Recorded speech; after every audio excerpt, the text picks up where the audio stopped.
തെരഞ്ഞെടുപ്പ് പ്രചരണം അതിന്റെ ഉച്ചസ്ഥായിലേക്ക് കടക്കുമ്പോൾ കോൺഗ്രസിനെ സംബന്ധിച്ചോളം കോൺഗ്രസ് ജനങ്ങൾക്ക് നൽകുന്ന UDF അധികാരത്തിൽ വന്നാൽ നടപ്പിലാക്കുന്ന 6 ഗ്യാരണ്ടികൾ രാഹുൽ ഗാന്ധി പ്രഖ്യാപിച്ചിരുന്നു. അത് സംബന്ധിച്ച് കാര്യങ്ങൾ ജനങ്ങളിലേക്ക് എത്തിക്കുക എന്നൊരു ഉദ്ദേശം വെച്ചുകൊണ്ട് ഒരു ബസ് കേരളത്തിലുടനീളം പോവുകയും അത് ജനങ്ങളെ ബോധവൽക്കരിക്കുകയും ചെയ്യും.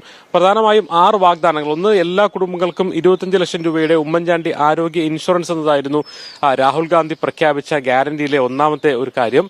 അതോടൊപ്പം തന്നെ കോളേജ് വിദ്യാർത്ഥിനികൾക്ക് പ്രതിമാസം 1000 രൂപ അവർക്കൊരു പോക്കറ്റ് മണി എന്ന രീതിയിൽ നൽകുന്ന ഒരു പദ്ധതിയാണ് രണ്ടാമത്തെ പദ്ധതി. അതിനെക്കുറിച്ചുള്ള ചിത്രങ്ങൾ ആണ് ഒരു വശത്ത്. പിന്നെ സ്ത്രീകൾക്ക് KSRTC ബസ്സുകളിൽ സൗജന്യ യാത്ര എന്നതും ഒരു വാഗ്ദാനമാണ്. ഈ 3 വാഗ്ദാനങ്ങളെ കുറിച്ചാണ് ഒരു വശത്ത് പറയുന്നത്.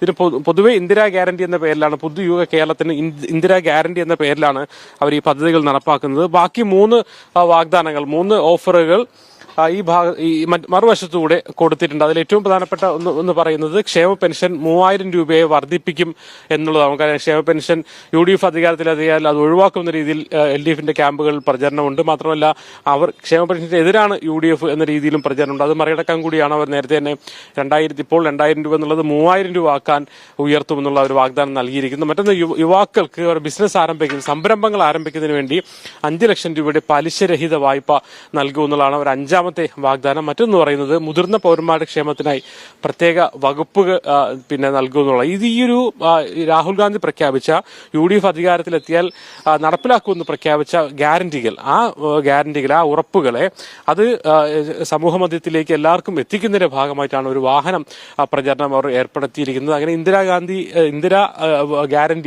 ഗ്യാരണ്ടി എന്ന പേരിലുള്ള ഈ ഉറപ്പുകളെ ജനങ്ങളിലേക്ക് എത്തിക്കുക, അതിനു വേണ്ടിയിട്ടുള്ള അതിൽ നിന്ന് ജനങ്ങളെ പിന്തുണ നേടുക, അതിനുവേണ്ടി ഈ വാഹനം എല്ലായിടത്തും സഞ്ചരിക്കുകയും എല്ലാ സ്ഥലങ്ങളിലേക്ക് എത്തുകയും അവിടെ നിന്ന് അങ്ങോട്ട് ആൾക്കാർ ഇത് പറഞ്ഞ് മനസ്സിലാക്കുകയും ഒരുപക്ഷെ കോൺഗ്രസ് പ്രവർത്തകർ കൂടെ ഇതിനൊപ്പം ഉണ്ടാവും, ഇതിനെക്കുറിച്ച് പറഞ്ഞ് മനസ്സിലാക്കുകയും ഇതിന്റെ ലീഫ്ലെറ്റ് നൽകുകയും ചെയ്യുന്ന ഒരു രീതി കൂടി ഉണ്ടാവും. ഇന്ന് രാഹുൽ ഗാന്ധി കോഴിക്കോട് എത്തുമ്പോൾ ഇതിന്റെ ഒരു ഫ്ളാഗ് ഓഫ് നടക്കുമെന്നാണ് നമുക്ക് മനസ്സിലാക്കാൻ കഴിയുന്നത്. അത്തരം ഒരു പ്രചരണത്തിലേക്ക് പോകണം. എന്തായാലും നമുക്കറിയാം, വളരെ കുറച്ച് സമയം മാത്രമേ ശരിക്കും തെരഞ്ഞെടുപ്പ് പ്രചരണത്തിനുള്ളൂ.